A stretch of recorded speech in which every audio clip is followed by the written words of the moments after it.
All right, so before we get started, I want to thank our sponsors, CompareWise. So most people have no idea what they are paying for with their health insurance. So CompareWise just help you stop paying for unnecessary things. So thank you for CompareWise and thank you for sponsoring this podcast. And today we have the very inspiring, I say very inspiring, I know you're going to say no, but this is what I believe, very inspiring Johnny Di Francesco. It is a very wordy name. It is a wordy name. Thank you so much for being here. Thank you. Thanks for having me on. No, I appreciate it. You've just done, I mean, I've seen you online and I've seen all the things that you do. You've just got your hand in so many places, and one thing has just, like from where you started to where you are now, it just keeps growing, and I feel like you've just got this never-ending vision that just keeps coming into play. So I'm so excited to hear your story. Thank you. Firstly, how the hell do you become the world champion of pizza making? Go and compete. Tell me, I didn't even know that this was a thing. Yeah. Look, the competition's been going on for I think it's 30-something years now. It's reached over 30 years. I got introduced to it probably in 2012. Okay. And, didn't know that world existed, and I thought, this is a bit of fun, I was just hanging around, just having a look at what was happening, and I decided to compete, and I didn't get anywhere. I think I ranked, it was something like 8th in the world, and I thought, oh, wow, that's pretty good. How many people compete 600. for this? Okay, well, you still get 8. Yeah. So I thought, wow, that's pretty good.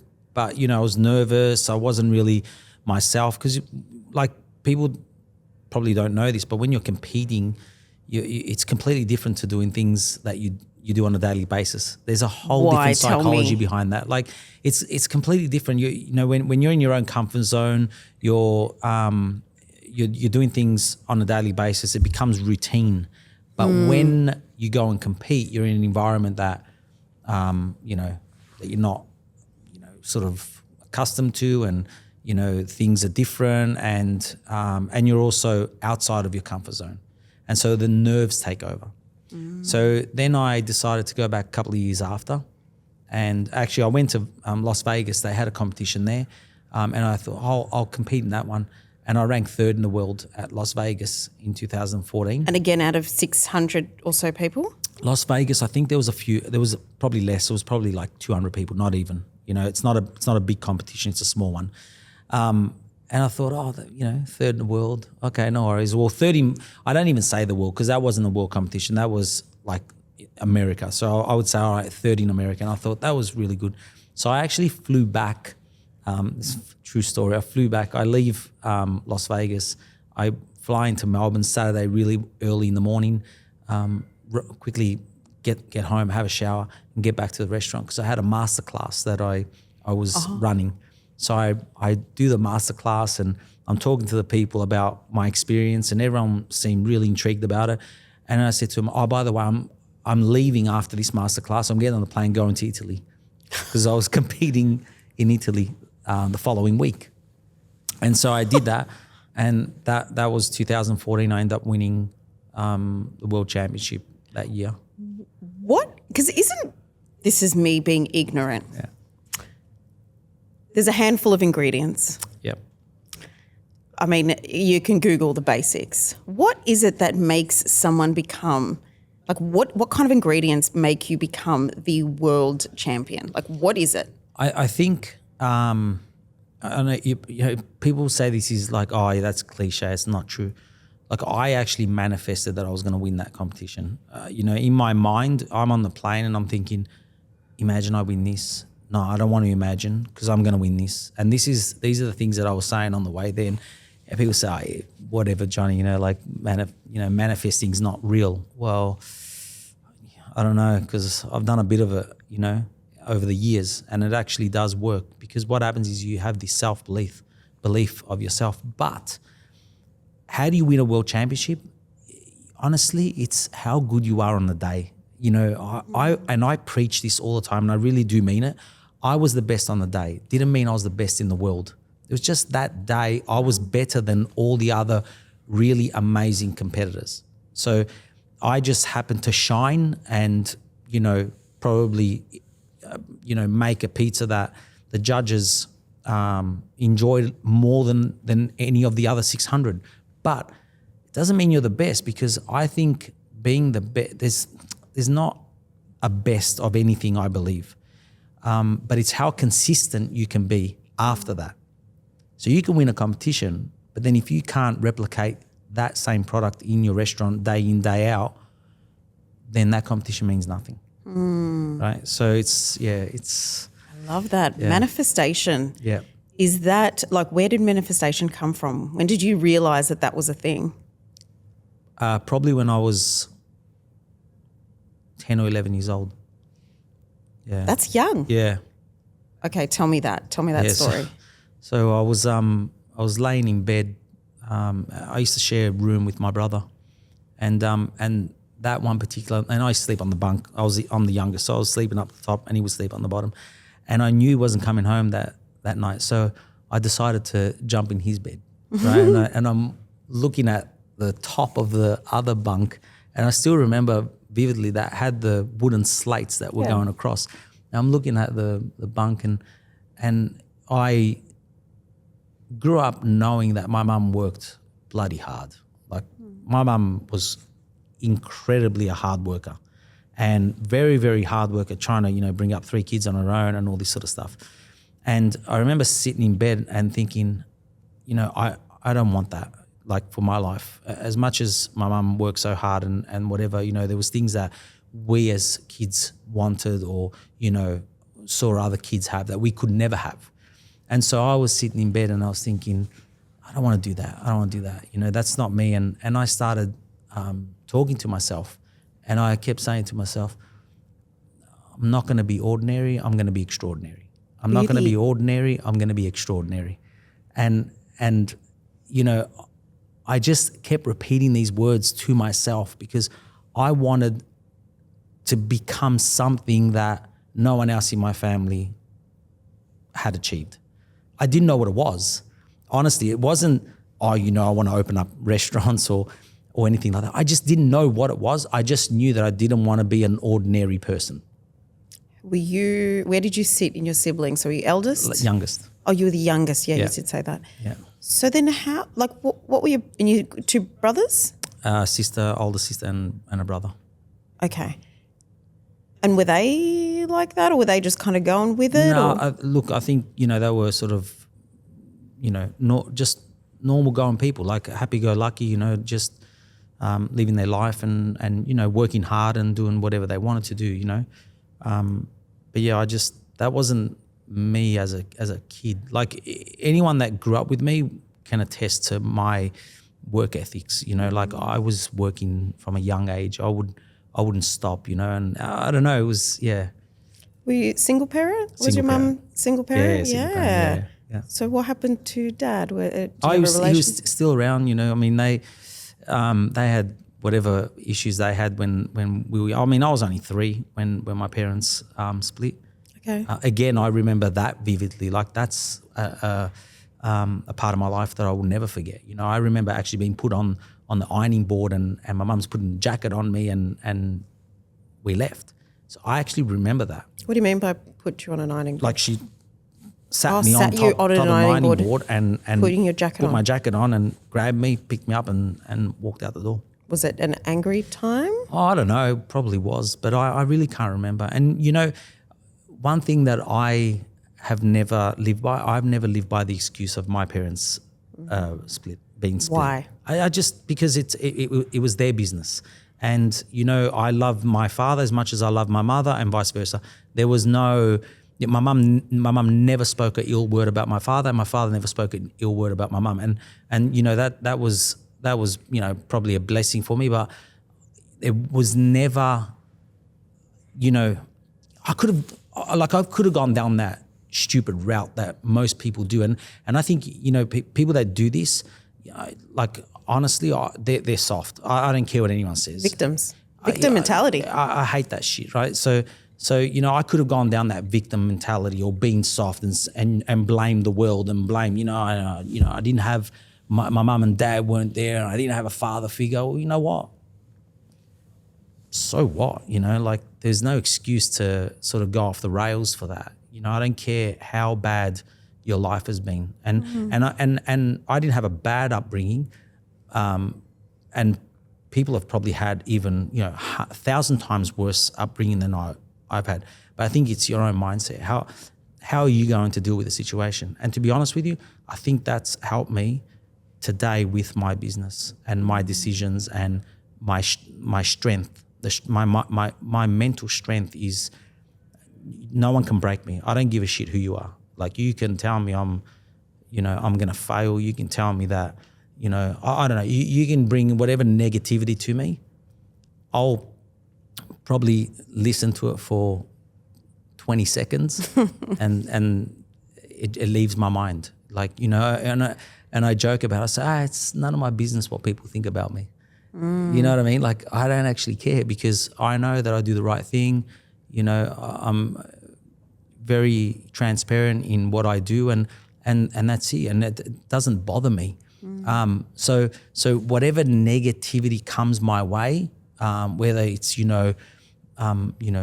like hardship in business or I can sit here for next 2 days and tell you the hardships that I've had. People would never even believe if I said it, but it never shows. I never show it because I believe that I can get out of it at any stage, any time. But that's just my mindset. It's nothing else. I'm not special. I'm not different to anybody else. Honestly, I'm not. Like I am just a normal person. I'm very, very happy-go-lucky. I have fun with my mates and I'm very, very loyal and all that sort of stuff. But so I'm not different. Like I don't have a high IQ or anything like that. I just have a very strong mindset. And I'll tell you, there's no one that'll break me. I don't give a shit who you are. You can try. You're not going to break me. Do you know, everyone that's sat in this chair on this podcast has said the same thing. They've got very strong, but some have come from a really harsh upbringing. There's been different ways, but everybody that's become something or become successful has had the exact same mindset. What was the biggest lesson your mum taught you as a kid?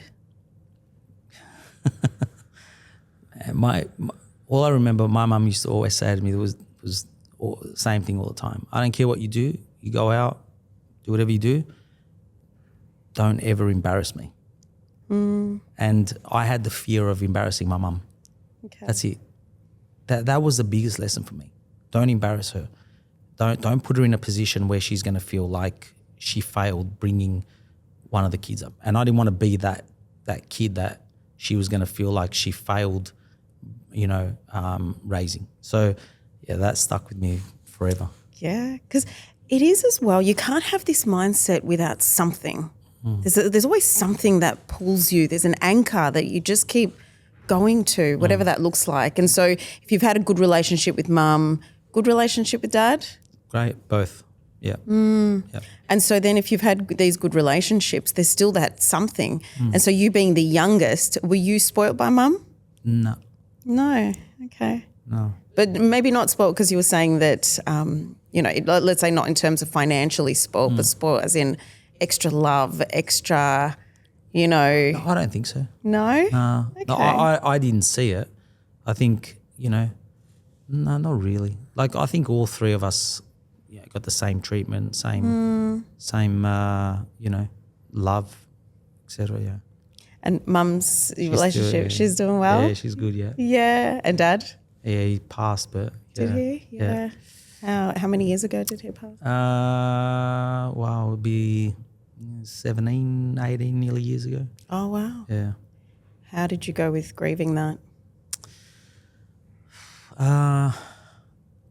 Yeah, I'm not sure. I'm not sure how I grieved. Like I was obviously I grieved in my own way, but again, I'm not that type of person that's going, that goes overboard and starts screaming in the church. It's just not. I don't know. It's just not me.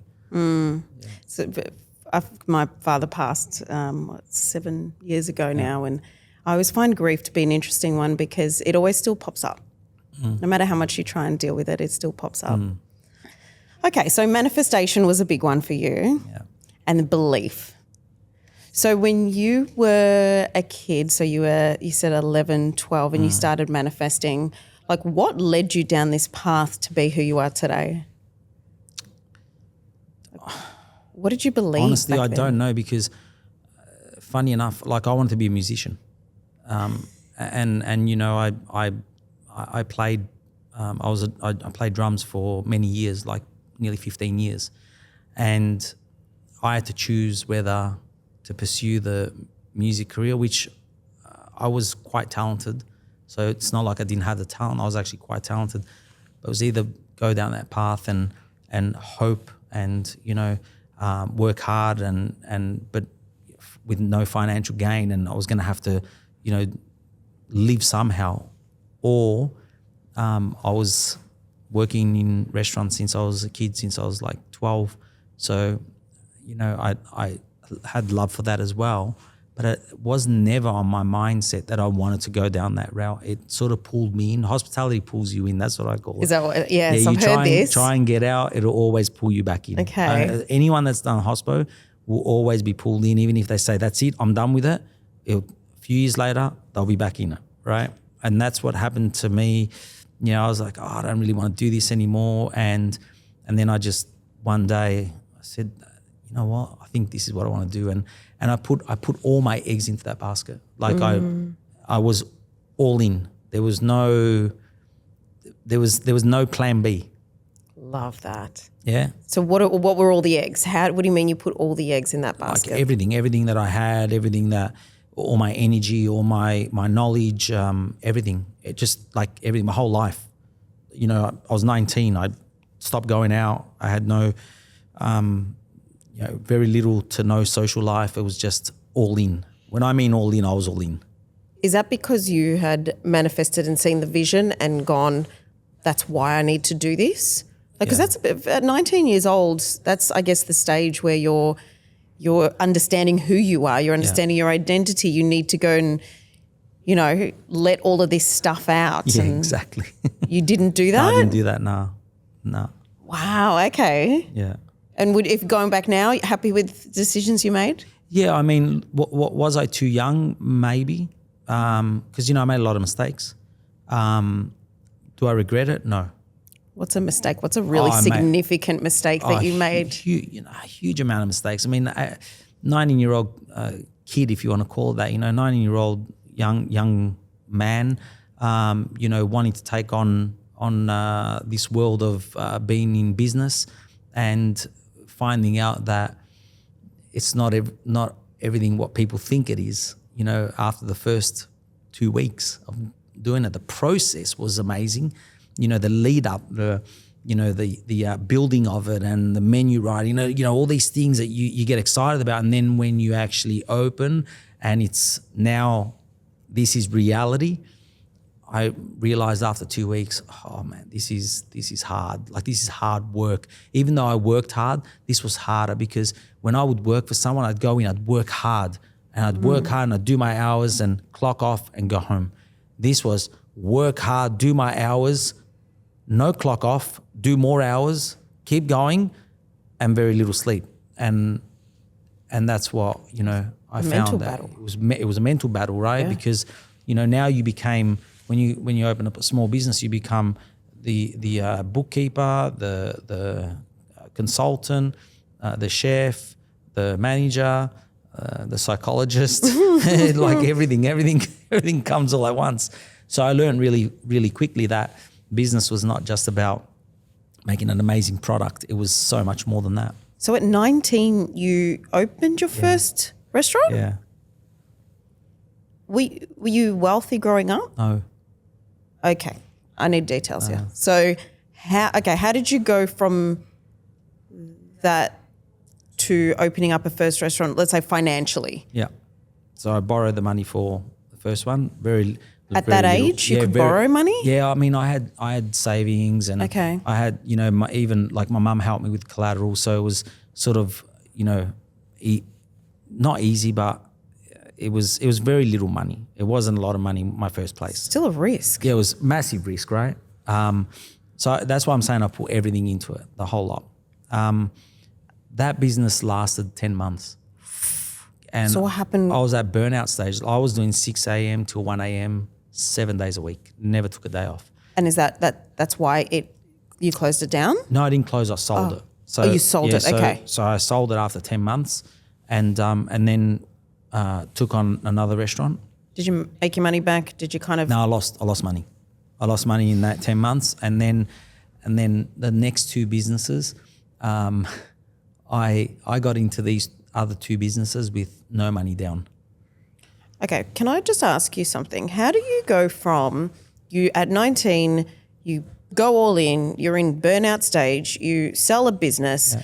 In your eyes, did you succeed or fail? No, I failed in my eyes. Failed in your eyes. And so you go in for round 2. Yep.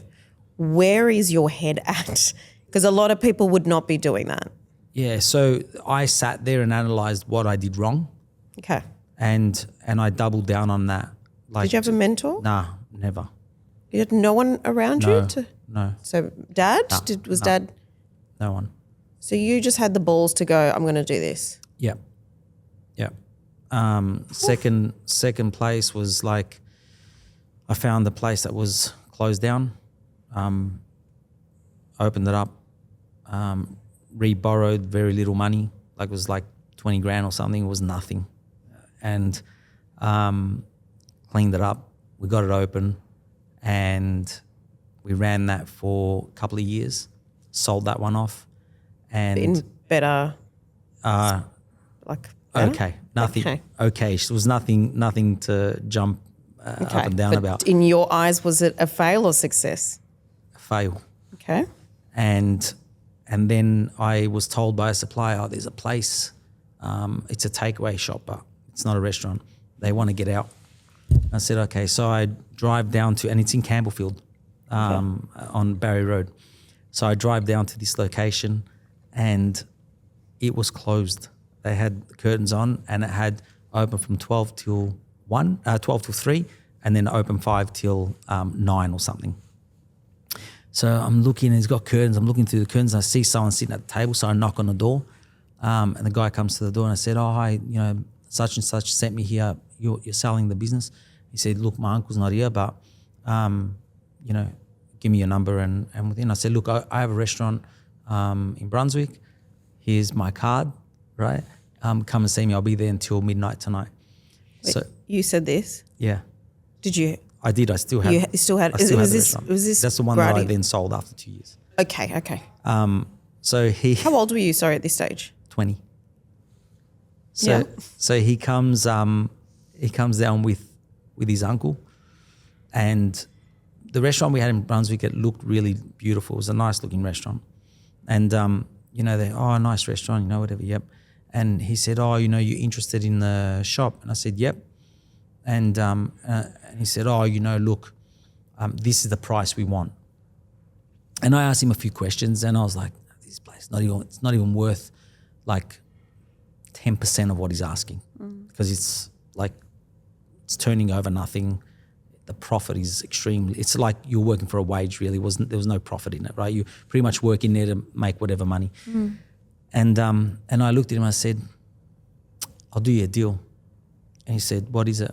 I said, I won't negotiate on the price. I'll pay you exactly what you want, but you let me take over the business tomorrow, and I'll pay you in 6 months.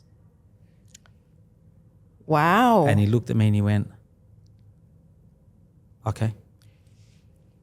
And I was like, fuck.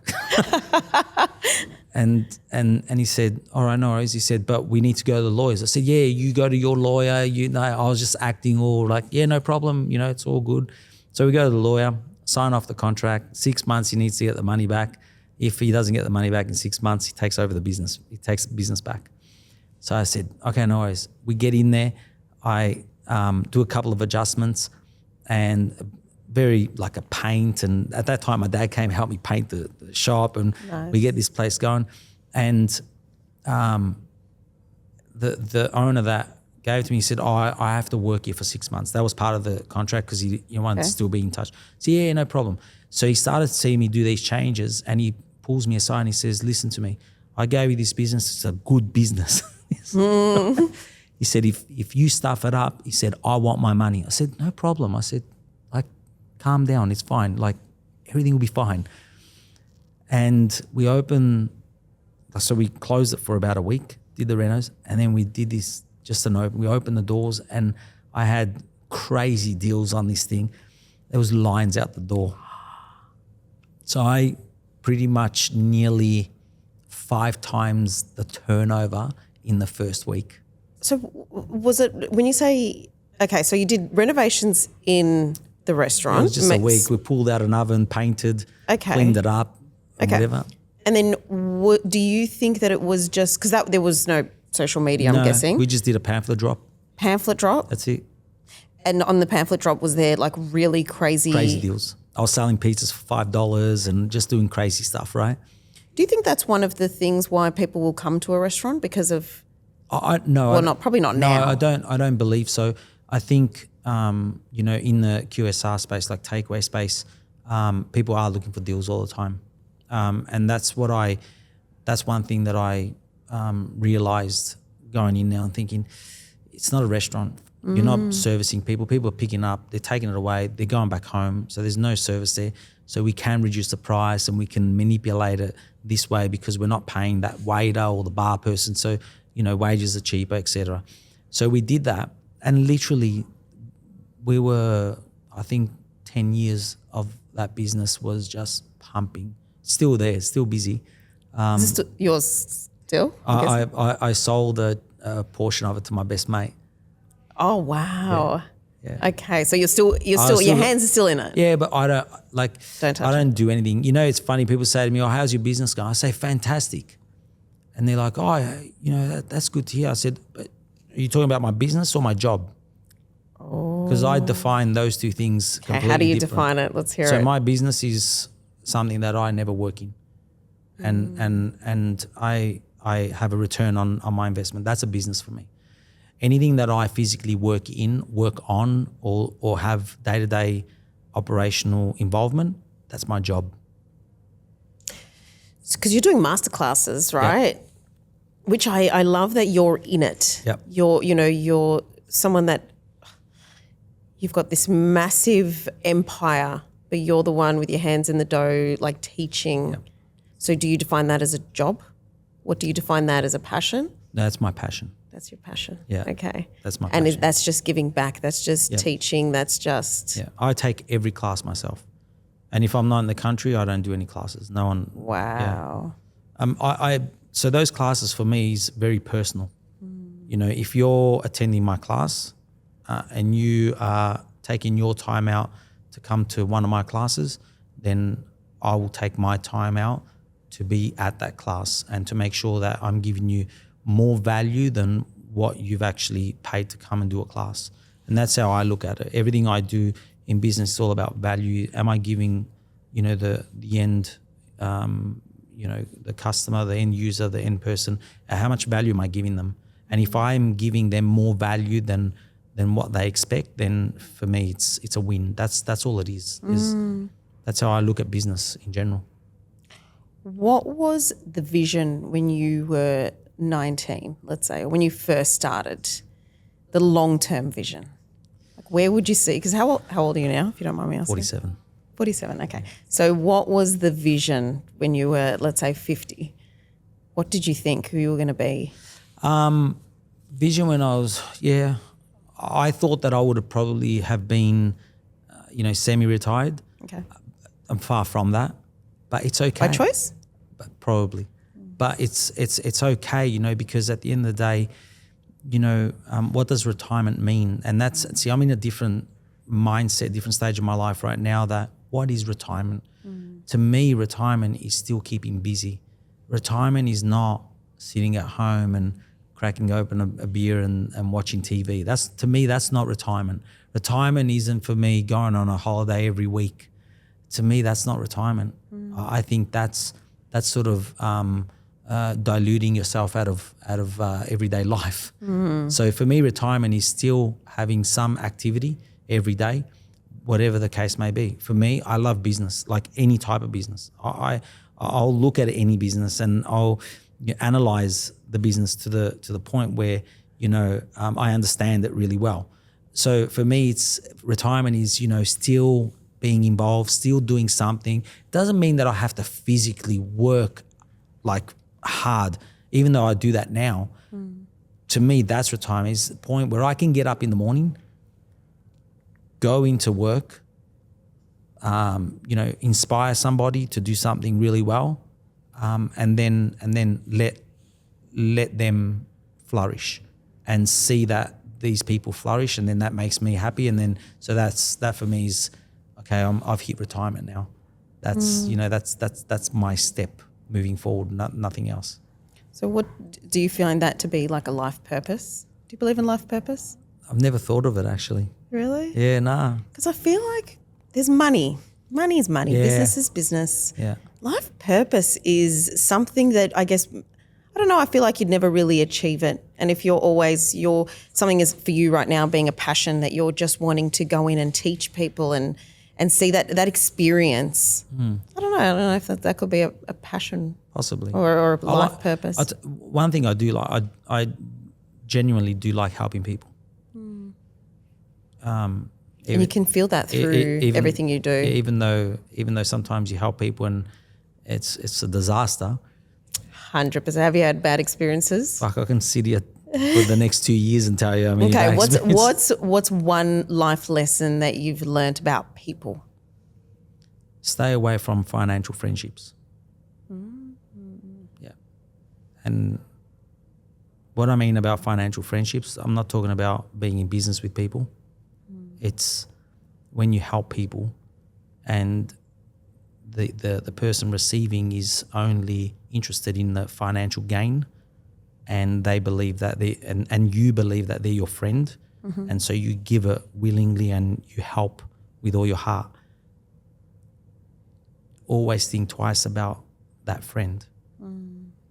Don't respond instantly. And that's the mistakes that I've done. I've always jumped at helping people all the time, and it's always been, something that's sort of I get disappointed, put it that way, and so now I look at it differently. Like if anyone out there, has been approached and someone asks them for help, don't respond to them for a week. See if they call you and see how you are. Because if they don't, that's a financial friendship. Interesting. So people that don't call you out of the blue, whether you're in your worst moment of your life or in the best moment of your life and anywhere in between, if they're not calling you just out of the blue to say hello, how you going? Do you want to catch up? Then they're not your real friends. And that's one thing that I've learned. It's probably one thing that's probably hurt me along my journey. Hurt me personally along my journey. Yeah.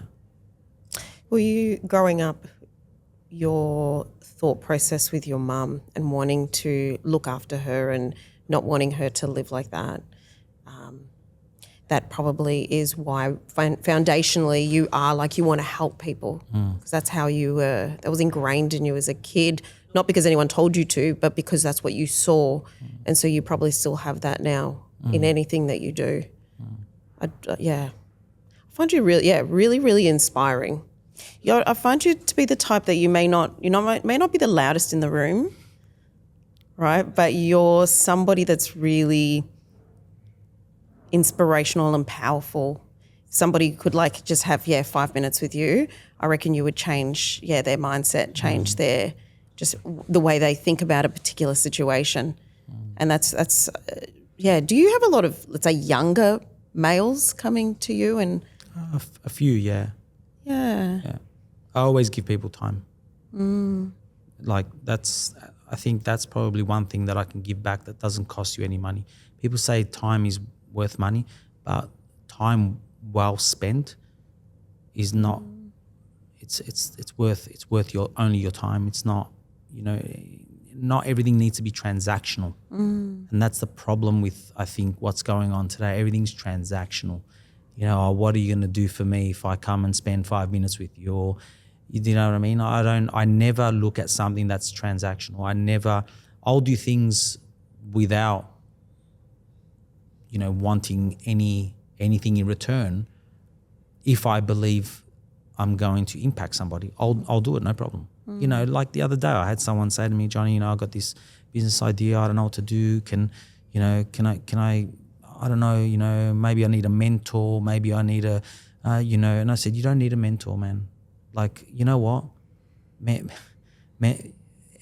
Everyone talks about mentorship and stuff like that. And I'll touch on a little bit of that, about that.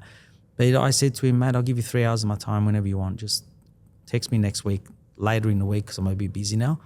And I'll respond to you about which days I can do it. And I'll give you 3 hours of my time. And he goes, 3 hours? I said, yeah, I'll give you 3 hours of my time, because it'll take me 3 hours to go through your whole model.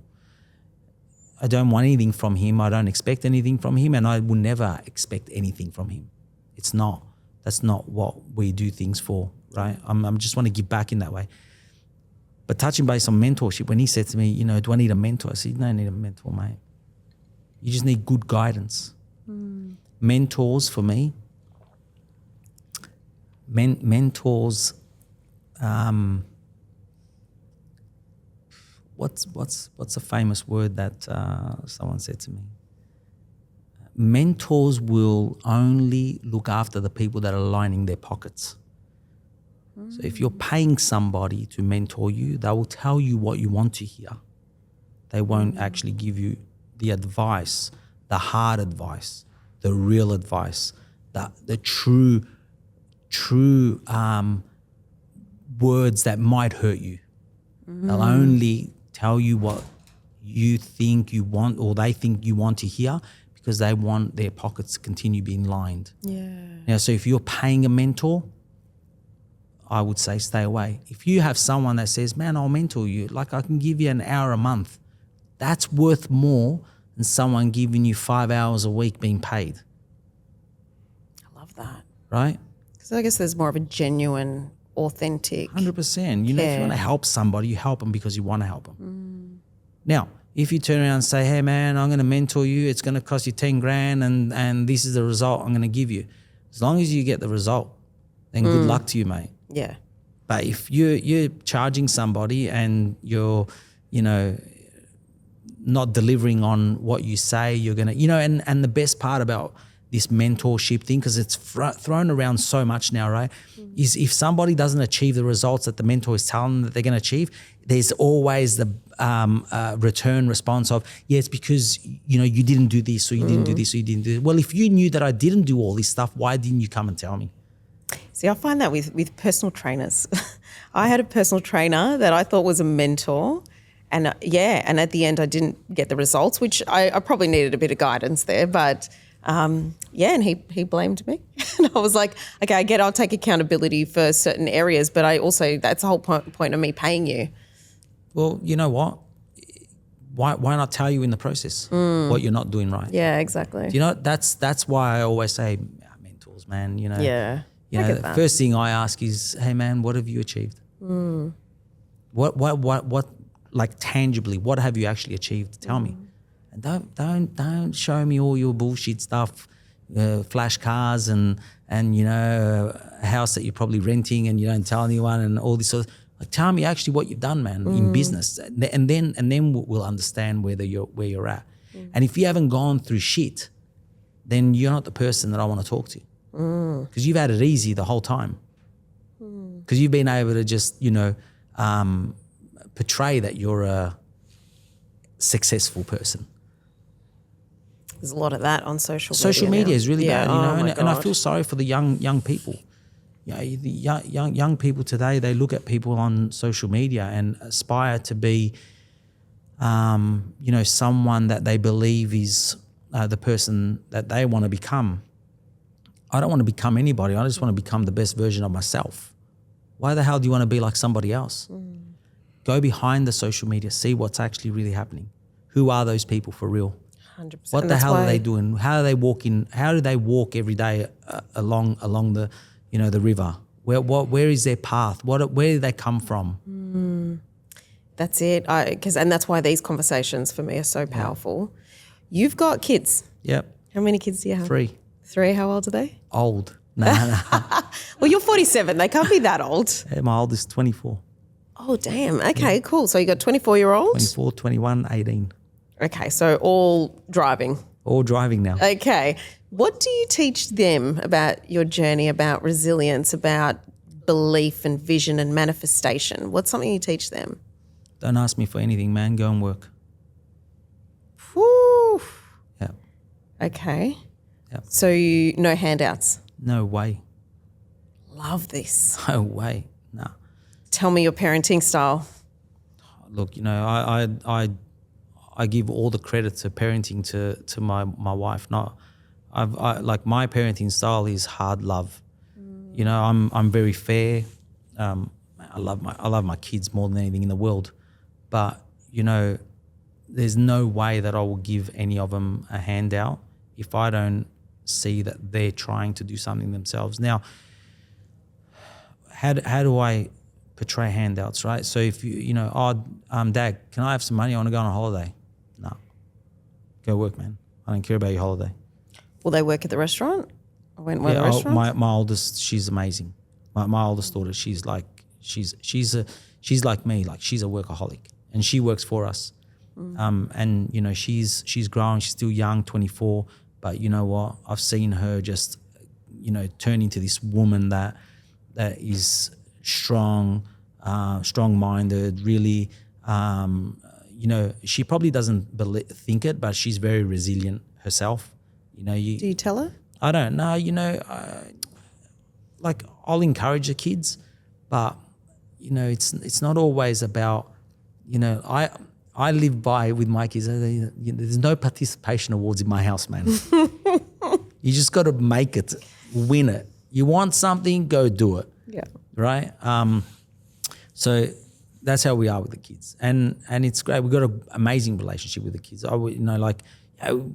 I'm still a parent to them. I'm still dad, but I'll speak to them like I speak to anyone else. There's no different way of speaking to my kids and speaking to someone else. There's no way. I'm probably harder on my kids than I am with anyone else. And what have you seen? Like, let's say other fathers are watching this. Yeah. Like, do you feel, I guess they're older now, do you feel like however you started from when they were obviously little to now, that journey, do you feel like, or let's say, what would your advice be to other dads that are wanting to raise resilient kids? Kiss your kids every night and every morning. I love that. Yeah.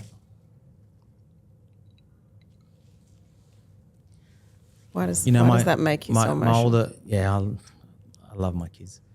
My older daughter, she's 24, and to me, she's still a little kid. Even though she's 24, like all my kids, we both, my wife and I, we'll kiss them every morning, every night.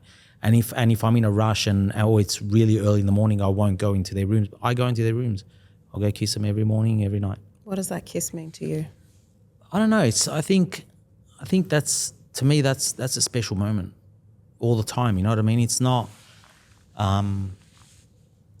giving your kids handout or financially giving them support. That's not love. That's hurting the kid.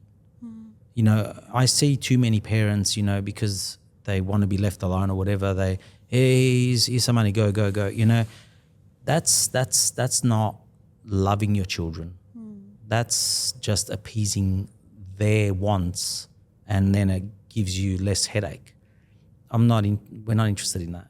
For us, we're still family. Our kids, we go on holiday, they come with us still now, and we'll joke sometimes, oh, we're going away, or what, we didn't get invited, and that to we feel happy about that. That's the best thing ever. So yeah. I love that throughout this whole podcast, we've spoken about your struggles, we've spoken about, the journey, you've lost a lot of money, your parents and your daughter and your kids the ones that brought a tear to your eye. Yeah. How Because the powerful rest is is that in shit, life? man. Honestly, like, and I don't mean this in a bad way, but, you know, business is there today, business will be there tomorrow, and it probably won't be there in the future.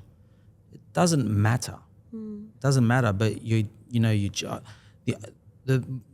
I always tell people that a successful person, especially if they have kids, is seeing their children grow up to be good people. That's it. Nothing else. Like, if your kids are good people, good humans, good soul, honest, that is the biggest achievement anyone can have. Isn't it? It is. I agree. You can make $1 billion and you're an arsehole. You're always going to be an arsehole. You know what I mean? And just $1 billion amplifies you being more of an arsehole. More of an arsehole, exactly. Right? That's all it is. So money is not the thing, you know. And, you know, equally all my kids are successful in their own right. You know, like I look at my older daughter, Steph is just amazing. She's a hard worker. She's never ever asked us for a cent. She gets paid like everyone else. She works. She's smart about what she does. My son, 21, he's been living in Italy since he was 11. You know, His dream was, I want to be a professional footballer. At 11 years old, I looked at him and I was like, you want to be what? And he goes, I want to be a professional footballer. I said, okay. So what does that mean? You're playing, you know, here in Australia, soccer. Yeah, I want to do more. I want to, you know. All right, he had an opportunity to go overseas. I didn't bat an eyelid. I said to my wife that, yeah, let's do it. Let's send him. You know what? I don't want my kid to grow up ever to say, my parents held me back, I could have done this. Now, if my son makes it or doesn't make it, that's up to him. I don't know anything about football. I couldn't give a shit about that game, like nothing. I'm not that parent pushed it. I know nothing about the sport. Honestly, I don't know anything about it. If you ask me a question, who's in this, I don't know. I don't know. I watch more games that my son's played than any football on TV. And that's the truth, right? How interesting. You being Italian. Because I've never had time. See, my business has consumed me that much that I don't have time to look at these things that, for me, they're not. They're great. You know, I'll watch the World Cup, I'll watch the Euro, whatever, the big events, you know, and I get with my friends and we have a laugh about it and we look at great, no problem. But I won't waste my time going to a football game or getting up at 2:00 in the morning to watch it. Fair. It's not me. I've got other priorities. So for me, sending Dan overseas was, I don't want him to grow up and say, oh, you know, I could have made it. Who knows what I could have done, and I didn't get the opportunity when I had it. My son can't say that about me and my wife, ever. There's no way that he could ever say that, because whether he makes it or not, that's entirely up to him. But one thing I can say is that, has he worked hard along this journey? He's worked extremely hard. So not once have I seen him, you know, take it for granted or, you know, oh yeah, just taking it easy. No. You know, like at the moment, he's back home for until preseason starts. He's training 3 times a day still while he's here. So I look at that and I say, you know what? Yeah, doesn't matter what happens, man. He's building character, he's building resilience, and he's building his own motivation and his own mental strength to then achieve whatever he wants, even if this doesn't work out for him. So it doesn't matter. The journey is what matters. Where's it taking you? How much is it going to build you up? What type of man is it going to make you at the end of it? Are you going to be strong enough that if you don't make it, that you can say, it doesn't matter because I've learned all these skills, I'm worldly, I know what's out there, and this is what I'm going to do now. That matters to me. That's a mic drop moment. Yeah. That's powerful. Yeah. All right. Well, we're wrapping this up, but I have 2 last questions. Yeah. One is probably a very quick answer. Yeah. What are your thoughts on pineapples on pizzas? I don't give a shit. Eat Oh, whatever you want. wow. Wasn't expecting that answer. I don't care. Eat whatever you want on your pizza, as long as you enjoy it. Okay. Amazing. Do you sell pizzas out of pineapple? Okay. Okay. Bring it in. You can bring it in. I'll put it on there for you. You'll sprinkle it on. My last question, which I ask every guest that I have, if this podcast went viral, everyone saw it, and you could just send one message to the world, what would it be? Be yourself. Don't ever let anyone tell you how to act, what to be, and who to be. And trust the process, trust the journey, and you will end up doing and being who you truly want to be. That is it. There's nothing else in life. Love that. Thank you so much for sharing your story, for being here. Welcome. Let's go to the pizza store now. Yep.